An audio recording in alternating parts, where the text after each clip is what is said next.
Sir 1967 से बेड़ों में पढ़ा जत्रा मनाते आ रहा है। पहले ये बेड़ों में पढ़ा मेला हुआ करता था, अब कार्निवाल में तब्दील हो गया। क्या बदलाव आया है, क्या आप देखते हैं, शुरू से देख रहे हैं? सबसे पहले इस जत्रा की जो शुरुआत हुई, ये देश में समाज में हो रहे बदलावों के कारण ही इसकी ज़रूरत पड़ी। और जब 1967 में स्वर्गीय करमचंद भगत जी इस क्षेत्र से पहली बार विधायक बने, उनके नेतृत्व में यहाँ के सभी पाढ़ा राजाओं ने निर्णय लिया कि अपने आने वाली पीढ़ी को, युवाओं को अपनी परंपराओं से, धर्म संस्कृति से जोड़े रखने के लिए ऐसे कार्यक्रम किए जाने की आवश्यकता है।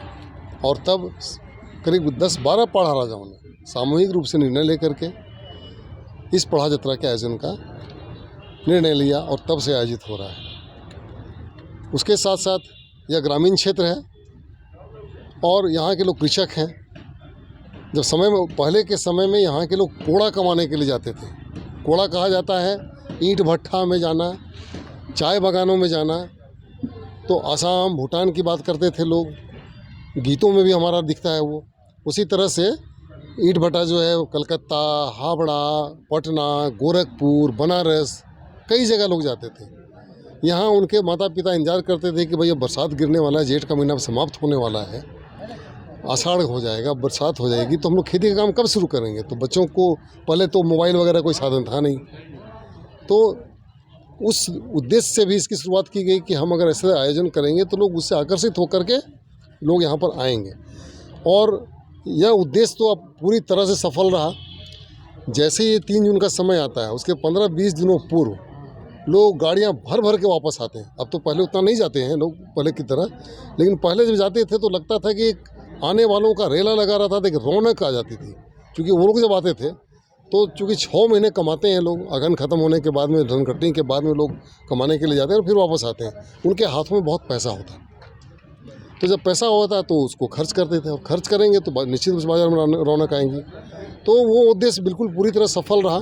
आज वो 10-12 पढ़ा जो थे वो उन्होंने शुरुआत की थी इसकी, आज 40-50 पढ़ा के लोग यहाँ पर शामिल होते हैं।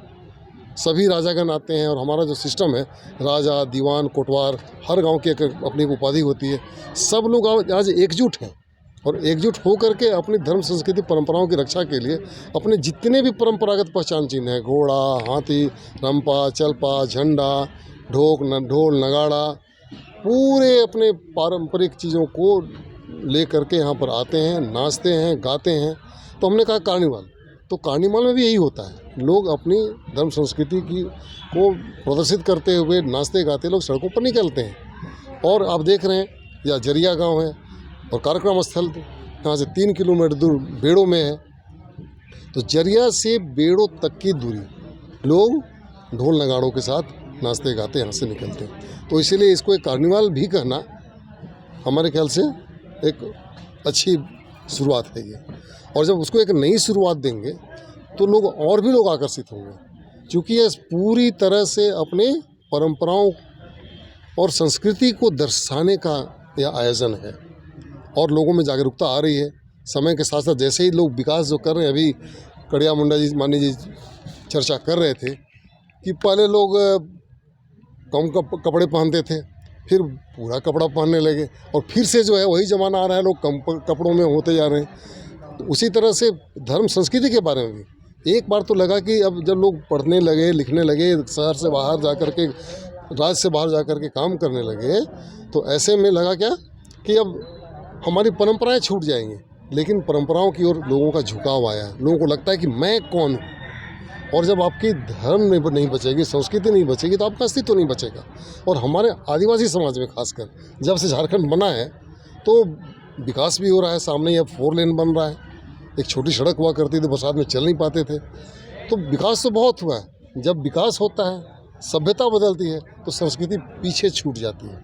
लेकिन फिर एक समय आने के बाद लोग अपनी संस्कृति को बचाने के लिए आगे आते हैं, और उसी संस्कृति को बचाने के लिए, अपनी परंपराओं को बचाने के लिए यह एक आयोजन है।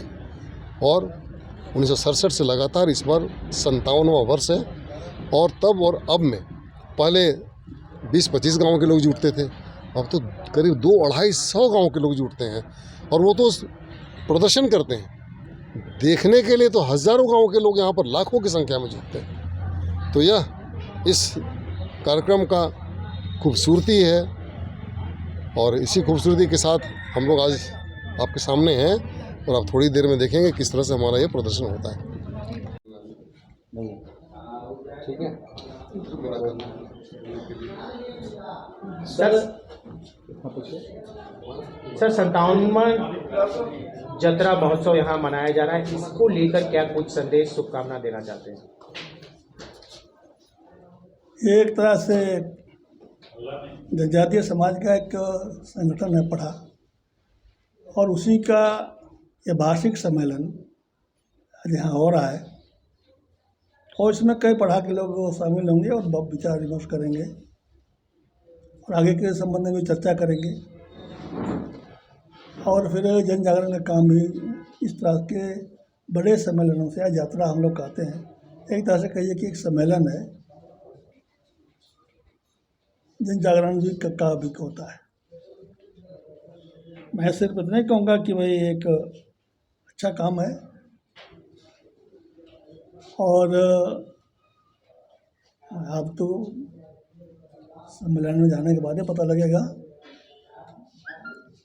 कि इस तरह का सम्मेलन से लोगों को अच्छी ज्ञान और अच्छा अनुभव प्राप्त करना चाहिए और समाज के लिए कुछ ठीक ठीक आगे की योजनाएं काम हो आगे करना है। और जो हमारी संस्कृति परंपरा रीति रिवाज धर्म कर्म जो किसी तरह से लोग छीन छान कर तोड़ ताड़ कर मिटाने का जो चक्कर लगा रहे हैं उससे हम बचाएं और समाज को आगे इससे भी सुंदर सुशोभित संगठित शिक्षित समाज बनाने में इस तरह के पढ़ा के लोग आगे बढ़ें, यही मेरी शुभकामना है। आप एक गार्जियन हैं, पूरे समाज के लोग आपको एक गार्जियन के रूप में देखते हैं। आप लोकसभा के उपाध्यक्ष भी रहे हैं, तमाम जो खूंटी जिला जो है वो आदिवासी बहुल क्षेत्र रहा है। तो आज जो आधुनिकता का युग है उसमें कहीं ना कहीं ये रूढ़िवादी परंपरा, ये चीज़ें कहीं ना कहीं खोते जा रही हैं। तो इसको सहेजने के लिए क्या युवाओं की भागीदारी सुनिश्चित की जाए, कैसे मतलब इसको और जो है कि परंपरा को और आगे बढ़ाएं? इसीलिए तो सम्मेलन हो रहा है। तो क्या मतलब मुद्दा क्या होगा, कैसे समझाएंगे, क्या संदेश होगा समाज के लिए? मैंने अभी बताया ना आपको। नहीं तो आजकल तो आधुनिक गीत बजता है, तो कैसे वो लोक कलाकार आए, लोक गीत बजे, लोक परंपरा दिखे, वो सारी चीज़ें आपको पता नहीं है, हम लोग जब कॉलेज में पढ़ते थे उसके पहले पढ़े लिखे लोग लोकगीत लोक नृत्य लोक संगीत में भागीदारी नहीं लेते थे। और जो उसमें भागीदारी लिया, लोग कहते थे बूढ़े लोग कि भाई जो अखड़ा में लिखने शुरू किया वो अब किताब बही में कहाँ लिखेगा, है ना, नहीं पढ़ेगा। इस तरह की भावना पता नहीं कौन पंडित लोग समझा दिया था कि इस तरह बोलते थे। और तब से पढ़े लिखे लोग धीरे धीरे धीरे धीरे धीरे धीरे इस तरह के कामों में रुचि लेना बंद कर दिया। और एक हम लोग छोटे रूप में हम लोग ने सोचा कि भाई, और एक दिन अगर हम लोग पढ़े लिखे लोग भागीदारी नहीं करेंगे या हम लोग इसमें भागीदार नहीं बनेंगे या भाग नहीं लेंगे, तो एक दिन है ये जितने भी परंपरा रीति रिवाज है, धर्म कर्म है, नाच गान है, ये लोग ऐसा कहा जाएगा कि ये सिर्फ अनपढ़ अशिक्षित और पीने वाले लोगों का ये पर्व त्यौहार है और क्रियाकलाप है, ये बदनाम हो जाएंगे। इसलिए हम लोग को भी इसमें भाग लेना चाहिए। इसी दृष्टिकोण से रांची में कर्मा और सरोल शुरू हुआ। हम लोग हॉस्टल शुरू किया था हम लोग। और एक बार वो जब थोड़ा सा जम गया तो पहली बार कार्तिक बाबू को हम लोग मुख्य अतिथि बनाए और बिराला चौक से लेकर सिरुमटोली तक जुलूस निकाले और कार्तिक बाबू को हम लोग खुला ट्रक में मांदार बजवाए, यहाँ से वहाँ तक वो बजाए, खुशी से बजाए। और उसके बाद ये रांची में जम गया। और उसके बाद ईसाई लोगों में कि मन में एक बड़ा चिंता हो गई कि भाई कार्तिक बाबू नाच रहे हैं, इसका मन है कि अब हम लोग खतरा, हम लोग के यहाँ घंटी बजेगी। तो उस समय से कुछ लोग महिलाओं को सिंदूर लगवाना भी शुरू किया। कितना हुआ नहीं हुआ, कितना चालू हुआ पता नहीं, उसके बाद शुरू हुआ। और बाद में लोग गीत लोक नृत्य भी करने सिखाने लगा मिशन वाले। आजकल कहीं कहीं काम करते हैं, परंतु मैंने कई कार्यक्रम हम बुलाते हैं, जाते हैं हम लोग यहाँ, वो लोग भी आती है कार्यक्रम में भाग लेने के लिए। आज से 1 साल पहले लीड्स वालों ने एक कार्यक्रम किया था, मुझे बुलाया था मुझे भी रांची में। उसमें जो कार्यक्रम था ये रांची का था, मेरा ख्याल रोमन कैथोलिक की तरफ से था, क्या भारतीय न क्या वो लोग का। वहाँ के लड़की लोग और लड़का लोग है बजाने और नाचने वाले थे, लेकिन जो ताल मेल संगीत का होता है ओरिजिनली वैसा नहीं था। तो बाकी के लोग समझोगे ऐसे ही होता है, इस तरह से लगे हैं वो लोग। ये भी एक तरह से संस्कृति को कैसे क्या कहेंगे उसको हम लोग, घोलमाल यानी ओरिजिनलिटी ख़त्म हो जाए, इसके चक्कर में आज भी बहुत लगा हुआ है। परंतु अब थोड़ा सा लड़के लोग काफ़ी सक्रिय हो गए हैं। परंतु एक बीमारी दूसरा हो गया है हम लोग कि कि जब पढ़े लिखे लड़के लड़कियां जब इसमें भाग ज़्यादा लेने लगी तो पढ़ाई लिखाई ढीला हो गया। अब ये एक बीमारी ये भी नया आ गया है, इसको देखना है समाज को कि भाई पढ़ाई लिखाई में शिक्षा ग्रहण करना और पारंपरिक रीति रिवाज पालन करना दोनों अलग अलग है। एक मत मिला इसको जगाना पड़ेगा तो आगे ठीक बढ़ेगा। और जब तक शिक्षित लोग इन चीज़ों में रुचि नहीं लेंगे तब तक ये बचेगा नहीं।